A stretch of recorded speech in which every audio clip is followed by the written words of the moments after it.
858, Mark Gomez versus ACR Promotions. Are you Mr. Gomez? I am, Your Honor. Mr. Gomez is present in person pro se. The defendant, ACR Promotions, is present by attorney Richard Neely. This is a motion to dismiss. Mr. Neely. Yes, sir, Your Honor. Good afternoon. Good afternoon. This will be a very short argument. Mr. Gomez filed a lawsuit against ACR Promotions, alleging that there was an oral contract made between Mr. Smith, who's the Chief Executive Officer of ACR Promotions, and himself at a time when ACR was in the process of filing a very substantial RICO case against members of the West Virginia Athletic Commission for having extorted money from ACR Promotions. And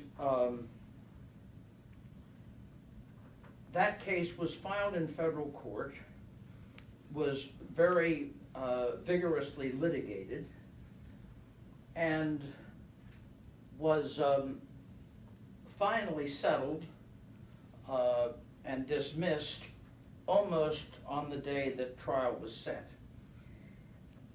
That case, I have here the scheduling order for that case, and the federal court scheduling order provided that the case was filed on July 8th, 2015, and trial was set for uh, 2016.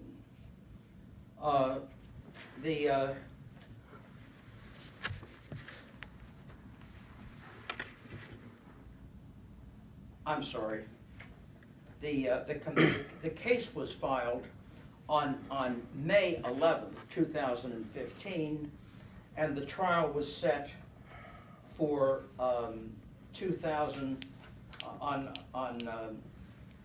June 28th, 2016. More than a year after the case was filed. Mr. Gomez pleading maintains that this so-called contract was entered into while the preliminaries were being conducted with the lawyer to file the case, which obviously implied that that was before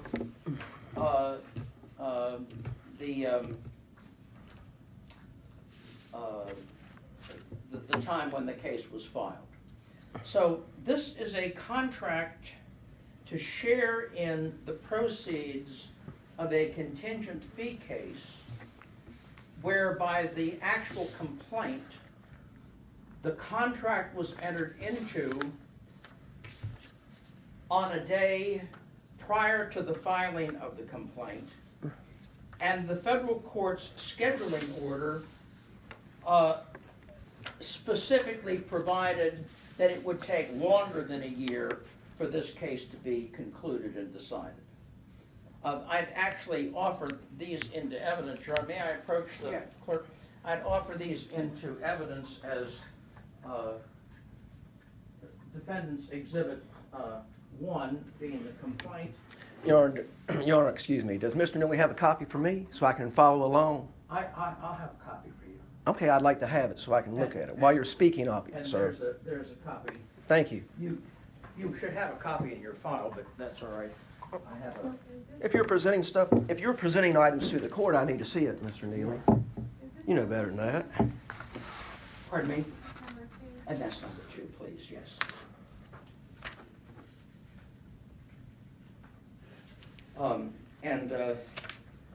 Your Honor, the court is accepting evidence in this hearing? At this oral argument? Accept those exhibits. If you have exhibits, I'll accept those. Okay, Um, okay, that'll be. This case was actually dismissed. This case was actually dismissed on the 21st of June, 2016. I need the back copy of that, Your Pardon me? Justice, I need the back copy. Oh, there you go. Okay, great. Was dismissed the 21st of June. I'd make this exhibit 3. You know, I object to this exhibit. It's not, it says agreed order of dismissal, but it's not signed by Judge Copenhaver. It doesn't. I object. I'll overrule the objection. Your Honor, it was filed in federal court. It was simply the agreed dismissal order by the parties. The judge hadn't signed it yet. Well, Your Honor, I object to it. It's not an agreed to order of dismissal unless there's a judge's signature on it. The main point, Your Honor, Well, is... Your Honor, may I have a ruling? I'll overrule. Thank you, Your Honor. I'm getting confused, I'm sorry. So you've marked 1, 2, and 3? Right. Okay, thank you. The point, Your Honor, is that that this was an oral contract with regard to a contract that was not to be completed within a year. And as a result, the statute of fraud precludes its enforcement. And the statute of frauds is quoted in my motion to dismiss. If the court would like to hear it again, I'll be happy to quote it. Please, Pardon me? please. The statute of frauds I have to turn this around and get this out. The statute of frauds is found at West Virginia Code 5-5-1. And it begins with, no action shall be brought in any of the following cases. And the case that applies to this case is Section F, upon any agreement that is not to be performed within a year. So it goes, no action shall be brought in any of the following cases upon any agreement that is not to be performed within a year, unless the offer, promise, contract, agreement, representation, assurance, or ratification, or some memorandum or note thereof be in writing and signed by the party to be charged thereby or his agent. And then it goes on to say, but the consideration need not be set forth or expressed in writing, and it may be proved by other evidence.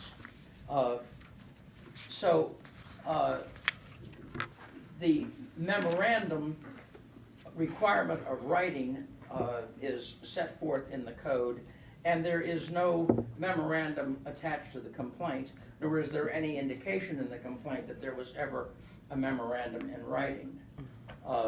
And as far as I can see, were this case to go to court, it would simply be a swearing match between Mr. Smith and Mr. Gomez.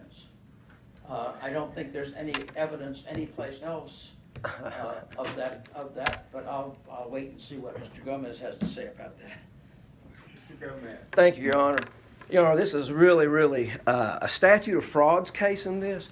Let me tell you where we are. My complaint, if you read it, I was hired for the 2015 legislative session to perform lobbying duties for ACR Promotions. You're hired once a year. I went and became a lobbyist just for that reason, to protect these people from their extortion of 6 years. And when Mr. Neely says that I got involved in the middle of it, I was the one that put together the complaint for Mr. Neely. He just put it all together. Boom, boom. I took it to him with them. He had no idea. He doesn't have the patience to put together a RICO complaint, Your Honor. But as I go through this, he says, I have no evidence. I mean, this right here is just that we're offering on the complaint. It's a verified complaint. We're here. And there's emails, there's other witnesses, all this. This is the beginning of the case. Now, Mr. Neely is trying to make this a statute of frauds, like that the contract couldn't be performed for over a year. Well, let me tell you, Your Honor, if you read the complaint, a verified complaint, it shows that I attended meetings, I made public comments, I wrote letters to the commissioners. I basically forced them to resign because it got too hot for them. And that's what I did. We had a whole commission, and this is what they wanted. We got drunk when we got rid of a commissioner. We high-fived. We had a great time. When we went to go see Mr. Neely, I mean, he's a justice, a former justice, Supreme Court. We want somebody with some humph. We got it. But what we got was, I went to his office. I also went with the officers here to go talk to the investigative people for the legislative auditor, Aaron Allred. I talked to Aaron Allred also about this, the legislative auditor. So, Your Honor, I do have about $88,000 in this just by my dealings. And my background is, he does say I'm sophisticated. He calls me a ne'er-do-well on one hand, but calls me sophisticated on another. I don't know what it is, Richard. What is it? But at the same time, though, he's trying to make this a one-year situation. I got all my stuff done from March, Richard, to June? And certainly when we hired him, I was done. I can't control what he does. So what he's trying to say is that if somebody performs services for somebody and you're set, you've done what you're supposed to do, and they don't pay you, and then they get paid and they decide that they're not going to pay after a year, I was done. I was done. That's what the evidence shows. There's emails, there's texts. We have commissioners. I have emails with commissioners. I didn't know that this was going to be a hearing for evidence. That's what we have these things for. And I was kind of surprised that came in. But as far as that goes, Your Honor, it's kind of this statute of frauds is the only thing he can come up with as a defense. And so what we're looking at is he cites what is it, Richard, an 1884 case? An 1884. Well, 100 years later, they came up with Thompson v. Stucky. And Thompson v. Stucky says, let me see.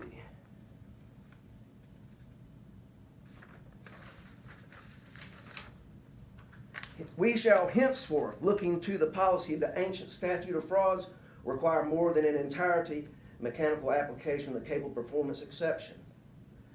And right here it says, basically, let me get my brief, Your Honor. I have it. I like my briefs better than me speaking. I'm out of practice of this. So is Mr. Neely, it looks like. But,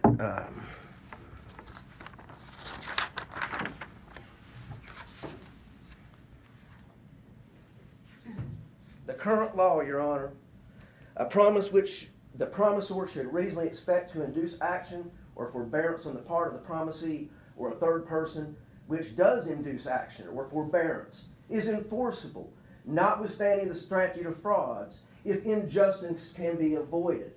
Only be enforcement of that promise. That's Everett versus Brown, 1984, Your Honor. It's also citing Ross v. Middleburg. It's a broad rule that a court of equity will not permit a party to take shelter under the defense of statute, and by doing so commit a fraud upon the other party. Everett citing Brown versus Western Maryland Railway Company. Your Honor, one case that the defendant cited is 1884. He couldn't do better than that. You can see in my complaint I have much more recent, in my response I have much more recent case law. It just doesn't make sense. A promise is a promise is a promise. You know, and it just seems to me that if I got all my stuff done, I don't know where Richard comes up that I should have to wait a year. I mean, there was nothing contingent for me on that, Your Honor. Nothing I mean, I got done what